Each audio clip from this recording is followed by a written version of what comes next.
Hey guys, salut à tous, c'est Soli, j'espère que vous allez bien. On se retrouve aujourd'hui dans cette nouvelle vidéo sur la chaîne pour faire le bilan du challenge romance qui a été organisé par Ludo. Voilà, édition 2023, ça fait quelques années maintenant que je participe à ce challenge qui se déroule sur tout le mois de février. J'avais comme objectif de lire 6 livres, malheureusement je n'en ai lu que 5 puisque quelle idée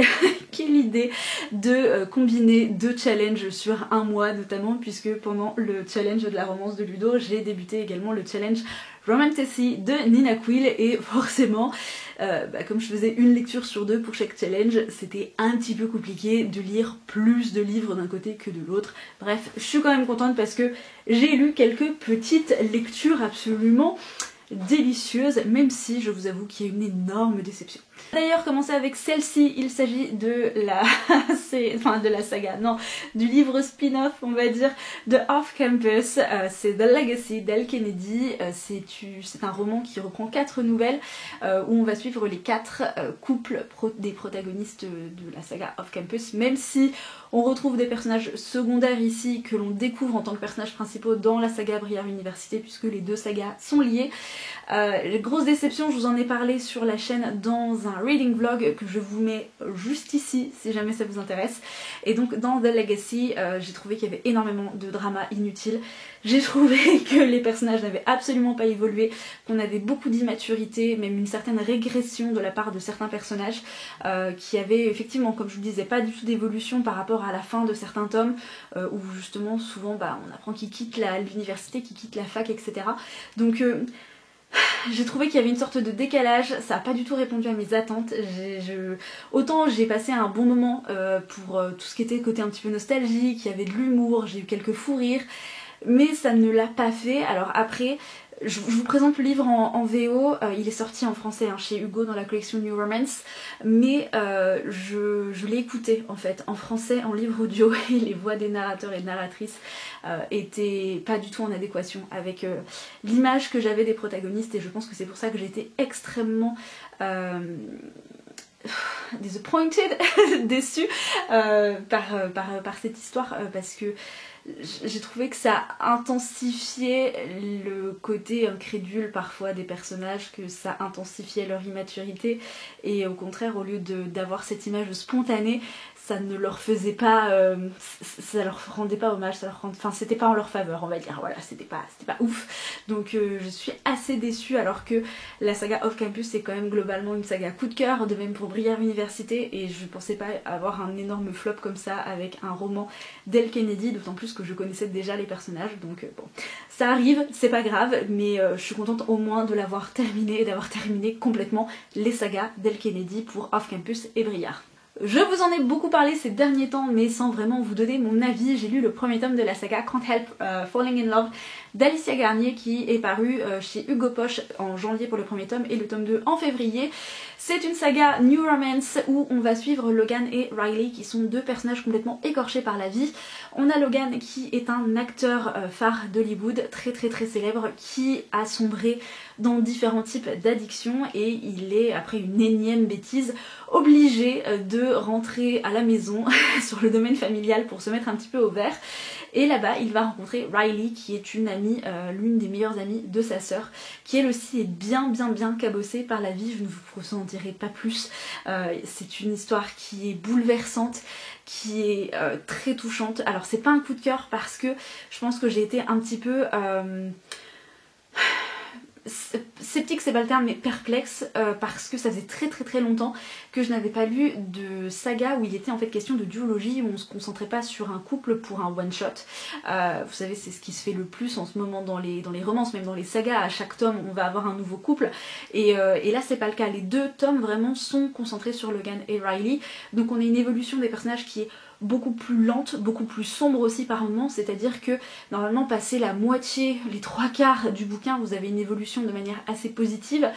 qui se fait. Là c'est pas forcément le cas. Logan, au bout d'un moment je me disais mais c'est pas possible, mais ce mec il est complètement débile, il n'y a pas d'évolution, enfin ça stagne et tout, et en fait après coup je me suis dit non, il y a une évolution, c'est juste qu'au lieu d'être positive elle est négative. Le mec dès le départ, tu te dis il peut pas creuser encore, il est déjà au fond du trou, non, il trouve quand même le moyen de creuser, et il y arrive arrive et il est vraiment au fond du fond du fond, et c'est ça qui est très bouleversant. L'histoire de Riley est extrêmement touchante également, très poignante, et la plume, c'est le truc, mais je ne m'y attendais absolument pas parce que j'avais pas d'attente particulière. C'est le premier roman d'Alicia Garnier que je lis, que vous connaissez sans doute sous le nom de Moody Take a Book, puisque c'est une ancienne booktubeuse que j'aimais beaucoup suivre à l'époque lorsqu'elle faisait des vidéos, et Moody, du coup Alicia, elle a une plume absolument formidable, assez incroyable, très addictive, elle vous emporte vraiment dans son univers, on a l'impression de se tenir aux côtés des personnages, c'est très vibrant en fait, extrêmement bien fait, et je ne peux que vous conseiller du coup de lire cette duologie. Le tome 2 va pas faire long feu dans ma palle, j'en suis certaine. On poursuit avec le dernier tome de la saga Bodyguards qui est signé Laura It's-Wild, pareil, qui est paru chez Hugo dans la collection New Romance. En fait il n'y a que des Hugo que je vous présente là dans cette vidéo, je suis désolée, c'est pas sponsorisé hein, mais voilà, c'était les livres que j'avais dans ma palle. Donc ici on va se concentrer sur Jackson, je vais pas vous en dire beaucoup parce que je ne veux pas vous spoiler avec qui potentiellement il peut finir en couple, bien qu'on s'en doute si vous avez lu les 3 premiers tomes de la saga. En fait, je sais pas si j'ai un tome préféré dans cette saga, celui que j'ai peut-être le moins apprécié c'est le tome 2, mais ils sont, enfin, ils sont géniaux, ils sont tous géniaux, je les trouve tous absolument bien faits, pour chaque tome c'est une bouffée d'air frais, c'est addictif, c'est chaleureux, c'est convivial, c'est familial, et donc là on va suivre les aventures de Jackson qui fait partie de la formation Bodyguards, donc pour être des gardes du corps chez la famille Westwood, qui l'a plus ou moins adopté de manière un petit peu officieuse, pas forcément officielle, mais il est considéré comme un des frangins, et c'est l'un des meilleurs potes de Lennon notamment, et enfin bref, Jackson c'est un personnage extrêmement touchant avec lequel j'ai tout de suite accroché dès le premier tome, dès qu'on nous l'a présenté, et il me tardait de découvrir son histoire et vraiment j'ai pas été déçue. Le 4e tome change en termes d'intrigue par rapport aux 3 premiers, on a vraiment un fil conducteur. Là c'est assez différent, on n'a pas forcément une mission en elle-même sur laquelle on va se concentrer par rapport aux 3 premiers tomes pour lesquels c'était le cas. Enfin bref, ça change un petit peu en termes de tropes, et je trouve que c'est bien fait parce que ça évite une répétition, c'est pas redondant, et c'est toujours aussi bien d'avoir les conversations familiales entre Jackson, les 3 frères, Billy, et puis même les petites copines du coup qui s'y mettent, enfin qui se sont trouvées plus ou moins des surnoms. Je trouve que c'est extrêmement bien fait et je ne peux que vous conseiller la saga Bodyguards. Après j'en ai fait énormément de la propagande depuis novembre, décembre et janvier, du coup je peux que vous conseiller de lire cette saga qui est une belle bouffée d'air frais. Et en parlant de bouffée d'air frais, je vais aller assez vite parce que je n'ai à nouveau plus de batterie, vraiment mes batteries ça va plus du tout, ça lâche non-stop.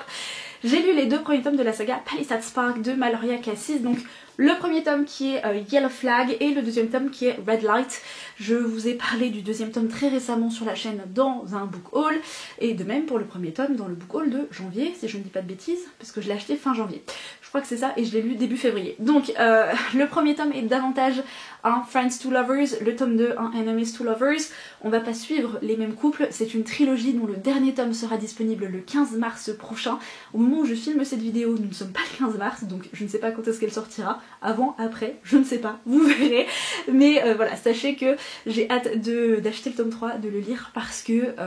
le dernier couple m'intrigue énormément. Et voilà, c'est des couples qui sont très différents les uns des autres, qui vont chacun avoir leurs problématiques, leurs problèmes à gérer de façon assez différente, et pareil, je vous ai dit, c'est une bouffée d'air frais, c'est vraiment hyper enivrant, c'est vraiment en général le type de livre à lire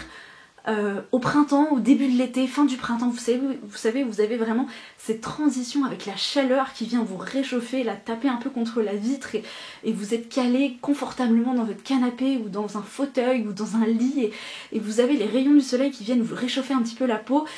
J'ai vraiment eu cette impression là en lisant ces bouquins. Voilà, on est à Santa Monica, on est au bord de la plage, il se passe énormément de choses, autant d'un côté dans le premier tome on va être sur un couple avec une masseuse et un sauveteur en mer, et l'autre côté on a une journaliste qui a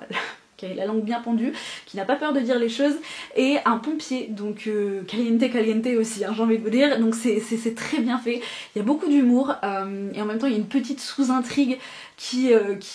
anime la résidence de Palisade Spark, parce que c'est ça que je ne vous ai pas dit, c'est que c'est un petit peu à la sauce Desperate Housewives, où vous avez une résidence dans laquelle vous avez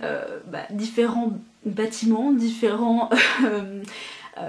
comment on dit in French, flat, appartements, et donc du coup il y a quelqu'un qui fait un petit peu des crasses dans la résidence et tout le monde va essayer de savoir qui c'est, etc. Enfin bref, je ne peux pas vous en dire davantage parce que nous n'avons pas la réponse à cette question dans le tome 2, mais je pense que nous l'aurons forcément à la fin du tome 3, surtout qu'on va se concentrer sur un policier et une fleuriste, et j'ai lu le résumé du tome 3 et il a l'air absolument génial parce qu'en plus les deux personnages sont très mystérieux et très what the fuck en même temps,